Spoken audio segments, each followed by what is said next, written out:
Manufacturing এ এই RC একটা খুব গুরুত্বপূর্ণ টুলস হিসেবে কাজ করে।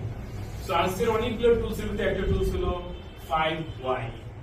কি বললাম টার্মটা? 5Y। সো আমরা তার একটা টুলস এর ব্যবহার করতেছি। সেখানে আমরা সবাই দেখতেছি ভিতরে একটা ওই মনুমেন্ট আছে, স্ট্যাচু দেখা যাচ্ছে। তো হঠাৎ করে এটার উপরে যে স্কিন লেয়ারটা সেটা উঠে যাচ্ছে, উপরে স্কিন লেয়ারটা উঠে যাচ্ছে।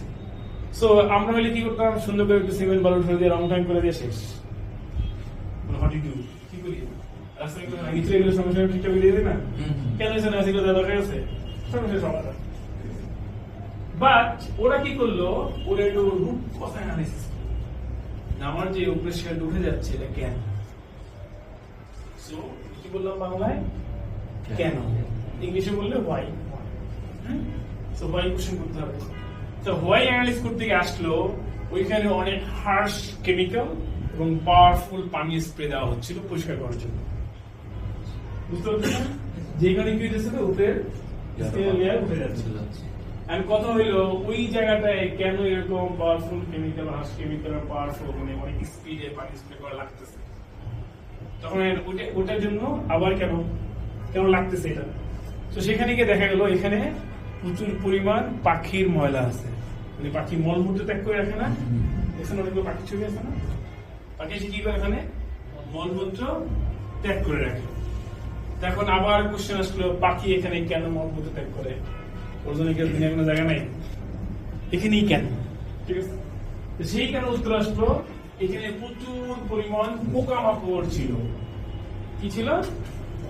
পোকামাকড়। পাখি পোকামাকড় খাইতে আসতো আর খাওয়ার পরে কিছু ছেড়ে দিয়ে চলে যেত। হ্যাঁ, এখানে পোকামাকড় কেন, এগেইন কেন কোশ্চেন। তখন অ্যানালিসিস করে দেখা গেল এখানে লাইট ছিল। কি আছে? লাইট। লাইট কি করে পোকামাকড়কে আকৃষ্ট করে, specially in the evening. So প্রবলেমটা কি দাঁড়ালো, লাইট। লাইট যদি না থাকে তাহলে পোকামাকড় আসবে না, পোকামাকড় না হলে পাখি আসবে না, আর পাখি না আসলে সে কি মলমূত্র ত্যাগ করবে না, আর তাহলে এই প্রবলেমটা হবে না। লাইটে তো লাগবে না, অন্ধকার তো রাখা যাবে না। তাহলে সমাধান আসলে কি, লাইটের টাইমিংটা চেঞ্জ করা। যেই সময়টায় পোকামাকড় আসে লাইট জ্বালালে সেই সময় লাইটটাকে অফ রাখা। অথবা অনেক আধুনিক লাইট আছে যে পোকামাকড় টানবে না, পোকামাকড় তাকাবে। আসলে এরকম লাইট।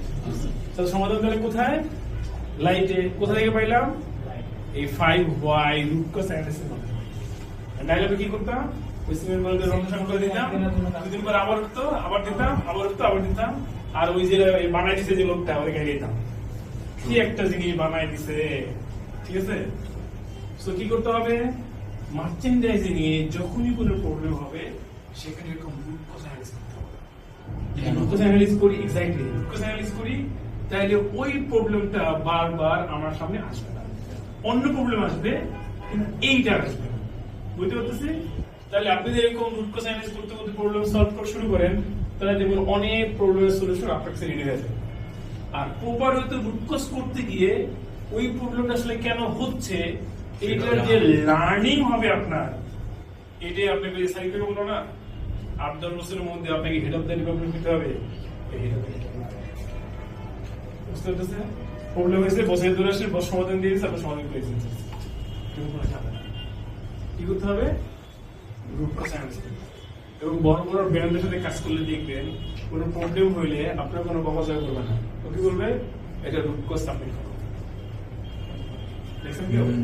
হ্যাঁ, বড় বড় ব্র্যান্ডে কি প্রবলেম হইলে আগে রুট কজ দাও, আগে রুট কজ দাও, মানে ও আগে দেখতে চায় কেন হয়েছে, এরপরে আপনার কাছে ক্যাপচার কারেক্টিভ অ্যাকশন প্ল্যান। বুঝতে পারতেছি? সো এইভাবে করে আমরা কাজ করি, তাহলে কি হবে, আমরা আমাদের প্রবলেম গুলাকে আইডেন্টিফাই করতে পারবো এবং সেটাকে প্রপার ওয়েতে সলিউশন করতে পারবো। এখন এটাকে শুধু জবের কোয়ালিটিফাই বা অন্য কোনো সমস্যার জন্য, নিজের লাইফেও ব্যবহার করা যেতে পারে। নিজের লাইফে যে কোনো জায়গায় সমস্যা আছে, ঠিক আছে, ওইটার রুট কজ বের করে, এই সমস্যাটা কি কারণে আমার এটা হচ্ছে না, ঠিক আছে, ক্লিয়ার? আচ্ছা, থ্যাংক ইউ সবাইকে। আমি আজকে